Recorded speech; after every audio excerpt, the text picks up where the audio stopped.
Alex Caruso continues to rack up awards this year. He's already won the NBA Hustle Award, and now he just earned the All-NBA Second Team honors. We're going to be talking about Alex Caruso in his outstanding season, and also to what this is going to look like for the Chicago Bulls as far as an extension, and is this a good situation for the Chicago Bulls? This is Rico Greenhowe, and this is another episode of Bulls Digest. Before we jump into it, I want to let you know that 76.8% of you guys that watch the videos are not subscribed to the channel. So make sure you hit that subscribe button so you can stay up to date with the latest news and happenings around your Chicago Bulls. All right, guys, and so let's go ahead and jump into the topic of the day, which is Bulls Alex Caruso earns the second team all defensive honors, and he's already won the NBA Hustle Award. All right, so he's in with some good company on this list, guys, and he jokes a little bit saying, so all guards got it, talking about all the guards that were on the NBA all defensive second team, but he led the votes here for this second team. He's up there with Jrue Holiday, he's up there with Jaden McDaniels, Jalen Suggs, Derek White, and all these guys played in the playoffs. I mean, Alex Caruso played in the play-in situation, but this lets you know the type of impact that Alex Caruso had out there. I mean, he's playing with elite company, and all these guys are making they made major strides this postseason. I think you can argue that Jrue Holiday, he's still obviously got a chance to make it to the NBA Finals. Jay McDaniels can still make it there. I think Jalen Suggs, in my opinion, is really making a name for himself now after a tough start out of Gonzaga. And I think Derek White, quiet as it's kept, man, he might be up there with the Celtics MVP, man, because he is playing some outstanding ball, hitting some big shots,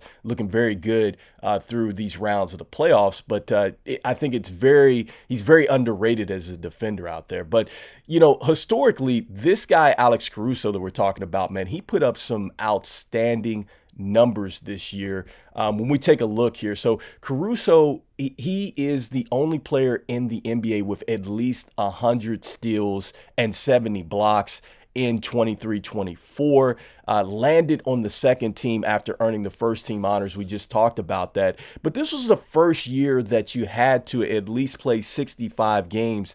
Guys, he played 71, and I believe that that was actually a personal best for him. And we're going to talk about that because he had several personal bests across the board, did Alex Caruso, not just defensively, but offensively as well. But this is historically what Caruso was doing, man. He was absolutely shutting people down out there. Also, too, Caruso, he led the NBA in deflections per game at 3.7, finished second in total deflections with 265, doing a terrific job of playing the passing lanes, ranked seventh in loose balls recovered, had 73 and contested three-point shots at 221 and drew 12 charges. I mean, that is nothing but effort when you're talking about loose balls, you're talking about closeouts on contested three-pointers, and the 12 charges. You really have to have a lot of heart to go ahead and do that. He finished fourth in total steals and with 120, and tied for third with 1.7 steals per game. Looking at what he was able to do as far as statistically, look, he went up to 10 points a game, so he went ahead and added some more points per game. And I know that these numbers, you kind of look at this with come on, you know, Lavine was out, Patrick Williams was out. That's true. But the fact that we already know he's a defender, the fact that he went out there and he said, look, I can also score and help my team in other ways and still do what my superpower is in the NBA, which is playing defense. It speaks volumes about Alex Caruso. I mean, he scored more. Also with the assist, I love this. He went up to 3.5 assists per game, guys. He was a willing passer, and he tried to help facilitate and make it a better situation for teammates. Sometimes he had to run a little bit of the point forward. I think he did a terrific job there. The free throws, I know they dipped a little bit. I'm okay with that, but everything else really came up. I love the fact that he shot a little bit better as far as his 2-point percentage. The 3-point percentage went up to 40% a game. That was incredible. And look at how he rose from 2.3 threes a game up to 4.7, the ability to go ahead and stretch the floor. And I just talked about he also played in 71 games, which was a PR for him. That is terrific for Alex Caruso, which leads me into, I think, the last bit of data here. And that is, what is now going to happen with Caruso as far as an extension? What does that look like now for Chicago?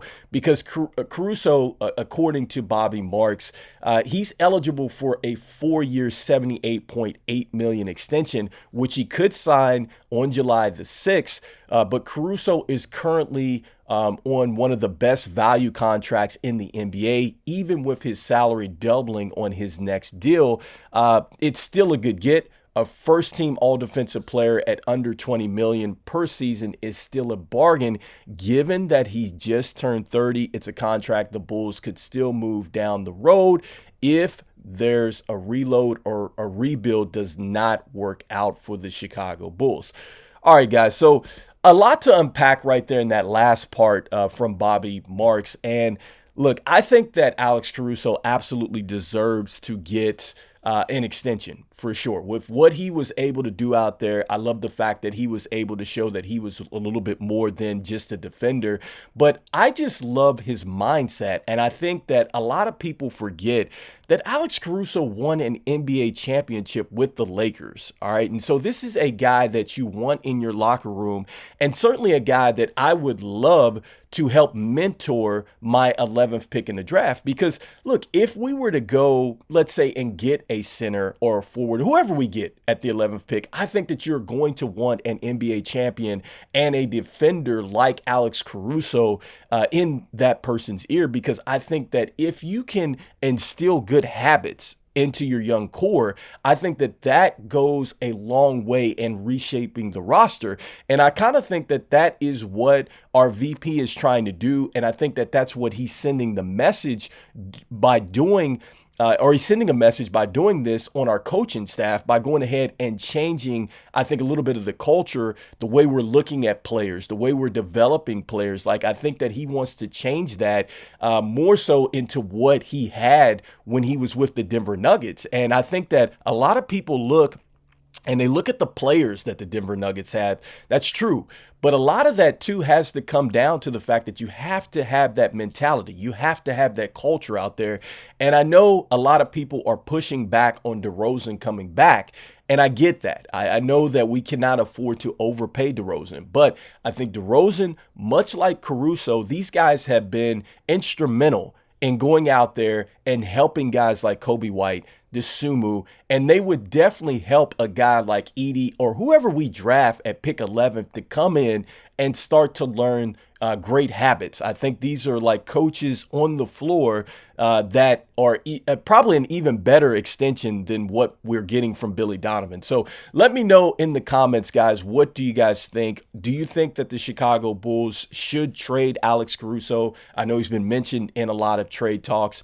Do you guys feel like Alex Caruso is a guy that we need to absolutely keep on the roster to help shape the young culture and get it into winning ways? Do you guys feel like Alex Caruso is going to take off even more next season, especially if we move on from Lavine? Do you see his numbers doubling up? Anyway, this is Rico Greenhowe. This is Bulls Digest. And as usual, guys, I'm saying it, go Bulls. I'll see you guys on the next one. Peace.